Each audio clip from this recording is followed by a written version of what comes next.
Guys, അപ്പോൾ നമ്മുടെ ഇന്നത്തെ വീഡിയോ എന്ന് പറയുന്നത് നെതർലാൻഡ്സിൽ എങ്ങനെ ഒരു ജോലി കിട്ടും എന്നതിനെ പറ്റിയിട്ടുള്ളൊരു വീഡിയോ ആണ്. നെതർലാൻഡ്സിൽ എങ്ങനെ ഒരു വർക്ക് വിസയ്ക്ക് നമുക്ക് അപ്ലൈ ചെയ്യാം എന്നതിനെ പറ്റിയിട്ടുള്ളൊരു വീഡിയോ ആണ്. അപ്പോൾ നെതർലാൻഡ്സിൽ വർക്ക് വിസയ്ക്ക് പോകണമെങ്കിൽ നമ്മൾ ആദ്യം തന്നെ നമുക്കൊരു എംപ്ലോയ്മെൻറ്റ് പെർമിറ്റ് കിട്ടണം. അപ്പോൾ അതെങ്ങനെ കിട്ടും എന്നായിരിക്കും നിങ്ങൾ അടുത്ത ചോദ്യം എന്ന് പറയുന്നത്. അപ്പം എംപ്ലോയ്മെൻറ്റ് പെർമിറ്റ് കിട്ടണമെങ്കിൽ ആദ്യം നമുക്ക് ഡച്ച് ഇമിഗ്രേഷൻ, അതായത് ഡച്ച് ഇമിഗ്രേഷൻ അപ്രൂവ്ഡ് ആയിട്ടുള്ള കുറേ കമ്പനീസ് ഉണ്ട്. അതായത് നെതർലാൻഡ്സിൻ്റെ ഗവൺമെൻറ് ഒഫീഷ്യലി അപ്രൂവ്ഡ് ആയിട്ടുള്ള കുറേ കമ്പനീസ് നമുക്ക് അവരുടെ ഡച്ച് ഗവൺമെൻറ്റിലേക്ക് നമുക്ക് വേണ്ടിയിട്ട് ഒരു റിക്വസ്റ്റ് കൊടുക്കണം. അതിന് വേണ്ടിയിട്ടും അന്നെങ്കിൽ മാത്രമേ നമുക്ക് ഡച്ച് അവിടുന്ന് ഒരു വർക്ക് പെർമിറ്റ് കിട്ടുള്ളൂ, അല്ലെങ്കിൽ എംപ്ലോയ്മെൻറ്റ് പെർമിറ്റ് കിട്ടുള്ളൂ. അത് കിട്ടണമെങ്കിൽ നമ്മൾ ഡച്ച് ഗവൺമെൻറ് അപ്രൂവ്ഡ് ആയിട്ടുള്ള കുറച്ച് ലിസ്റ്റ് ഓഫ് കമ്പനീസ് ഉണ്ട്. അവരുടെ വെബ്സൈറ്റിൽ കയറിയിട്ട് നമ്മൾ അപ്ലൈ ചെയ്യണം. അപ്പം നമ്മുടെ സ്കിൽ അനുസരിച്ച്, നമ്മുടെ CV അല്ലെങ്കിൽ നമ്മുടെ പ്രൊഫൈൽ അനുസരിച്ച് ആ കമ്പനീസ് നമ്മുടെ നമ്മുടെ പ്രൊഫൈൽ അനുസരിച്ചിട്ട് ആ കമ്പനീസ് അവരുടെ ഡച്ച് ഗവൺമെൻറ്റിൽ നമുക്ക് വേണ്ടിയിട്ട് റിക്വസ്റ്റ് ചെയ്യും. അപ്പോഴാണ് നമുക്ക് എംപ്ലോയ്മെൻറ്റ് പെർമിറ്റ് കിട്ടുന്നത്. അപ്പം ഇങ്ങനെയൊക്കെ പോയ ഒരുപാട് പേരെ എനിക്ക് പേഴ്സണലി അറിയാം. നമുക്ക് ഒരുമിച്ച് ഇതിന് വേണ്ടി അപ്ലൈ ചെയ്യാം. ഞാനും ഇതിനു വേണ്ടി അപ്ലൈ ചെയ്യാൻ നിൽക്കുന്ന ഒരാളാണ്. അപ്പോൾ നമുക്ക് അവരുടെ ഡച്ച് ഗവൺമെൻറ് അപ്രൂവ്ഡ് ആയിട്ടുള്ള കുറച്ച് കമ്പനീസ് ലിസ്റ്റ് ഉണ്ട്. അതിൻ്റെ ഒഫീഷ്യൽ ലിങ്ക് ഞാൻ താഴെ കൊടുത്തേക്കാം. അപ്പോൾ നമുക്കതെങ്ങനെയാണെന്ന് ജസ്റ്റ് അപ്ലൈ ചെയ്യുന്ന, അല്ലെങ്കിൽ ആ കമ്പനീസിൻ്റെ ലിസ്റ്റ് എങ്ങനെയാണെന്ന് കാണാം. ഓക്കെ, അപ്പോൾ നമ്മുടെ ഇതെന്ന് പറയുന്നത് Dutch ministry public register recognised sponsors. ഇതാണ് അവരുടെ companies ലിസ്റ്റിൻ്റെ link.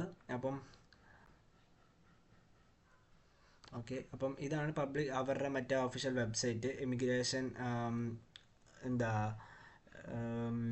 Dutch immigration approved ആയിട്ടുള്ള കമ്പനീസ് ലിസ്റ്റ് കൊടുത്തേക്കുന്ന ഇതിലാണ്. അപ്പോൾ നമുക്കത് നോക്കാം. ഓക്കെ, അപ്പോൾ ഇതാണ് ആ കമ്പനീസിൻ്റെ ലിസ്റ്റ്, ആ ഓർഗനൈസേഷൻ്റെയൊക്കെ ലിസ്റ്റ് ഇതാണ്. ഇവിടെ കുറേ കമ്പനീസിൻ്റെ ലിസ്റ്റ് ഉണ്ട്. അപ്പം ഇതനുസരിച്ച് നിങ്ങളുടെ സ്കില്ലനുസരിച്ച് നിങ്ങൾ ഓരോന്നും ഗൂഗിളിൽ സെർച്ച് ചെയ്തിട്ട് നിങ്ങൾക്ക് പറ്റിയ ജോബ് ഏത് കമ്പനിയിലാണെന്ന് വെച്ചിട്ട് നിങ്ങൾ അത് അപ്ലൈ ചെയ്യുക. ഓക്കെ, ഇതാണ് ആ ഓർഗനൈസേഷൻ്റെയൊക്കെ ലിസ്റ്റ്. ഓക്കെ, അപ്പം ഇതാണ് ഡച്ച് ഇമിഗ്രേഷൻ അപ്രൂവ്ഡ് ആയിട്ടുള്ള ലിസ്റ്റ് ഓഫ് കമ്പനീസ്. ഓക്കെ, ഇതിൽ കയറിയിട്ട് നിങ്ങൾക്ക് ഡയറക്റ്റ്ലി അപ്ലൈ ചെയ്യാവുന്നതാണ്. അപ്പം അതിൻ്റെ ലിങ്കും കാര്യങ്ങളൊക്കെ ഞാൻ ഇവിടെ കൊടുത്തിട്ടുണ്ട്. ഡച്ച് മിനിസ്ട്രി പബ്ലിക് രജിസ്റ്റർ, അതാണ് അവരുടെ official link. Public register recognised sponsor, ഇതാണ് അവരുടെ ഒഫീഷ്യൽ ലിങ്ക്. ഞാനിതിൻ്റെ ലിങ്കും കാര്യങ്ങളൊക്കെ താഴെ കൊടുത്തേക്കാം. ഇതിൽ അപ്ലൈ ചെയ്യാൻ പറ്റില്ല. ഇതിൽ കമ്പനീസിൻ്റെ ലിസ്റ്റ് ഓഫ് കമ്പനീസ് ആണുള്ളത്. ഈ ലിസ്റ്റ് ഓഫ് കമ്പനീസിൽ നിങ്ങൾ ഗൂഗിളിൽ സെർച്ച് ചെയ്ത് നിങ്ങൾ ഡയറക്റ്റ്ലി അപ്ലൈ ചെയ്യുക.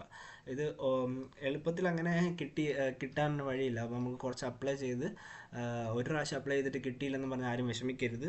ഒരുപാട് തവണ അപ്ലൈ ചെയ്യുക. കുറച്ച് കഷ്ടപ്പാടുണ്ട്. അങ്ങനെ അപ്ലൈ ചെയ്ത് പോയവരെയൊക്കെ എനിക്ക് നന്നായി അറിയാം. അതുകൊണ്ട് തന്നെ നിങ്ങൾ കുറച്ച് അപ്ലൈ ചെയ്യുക. കുറച്ച് ആരും ഉപേക്ഷ വിചാരിക്കരുത്. ജോലിയുടെ കാര്യമാണ്. അപ്പോൾ നിങ്ങൾക്ക് വേണ്ടവർക്ക് അത് ഷെയർ ചെയ്ത് കൊടുക്കുക ഈ വീഡിയോ. അപ്പോൾ വീഡിയോ ഇഷ്ടമായാൽ എല്ലാവരും ലൈക്ക് ചെയ്യുക, സപ്പോർട്ട് ചെയ്യുക, സബ്സ്ക്രൈബ് ചെയ്യുക. അപ്പം യൂറോപ്പിലേക്കൊക്കെ പോകാൻ ആഗ്രഹിക്കുന്ന നിങ്ങളുടെ ഫ്രണ്ട്സിന് ഇത് ഷെയർ ചെയ്ത് കൊടുത്തിട്ട് അപ്ലൈ ചെയ്യാൻ പറയുക. ഒരു തവണ അപ്ലൈ ചെയ്ത് കിട്ടിയില്ലെന്ന് ഓർത്ത് വിഷമിക്കരുത്. വീണ്ടും അപ്ലൈ ചെയ്യുക. ജോലിയുടെ കാര്യമാണ്. അപ്പം ഓക്കെ, ബൈ.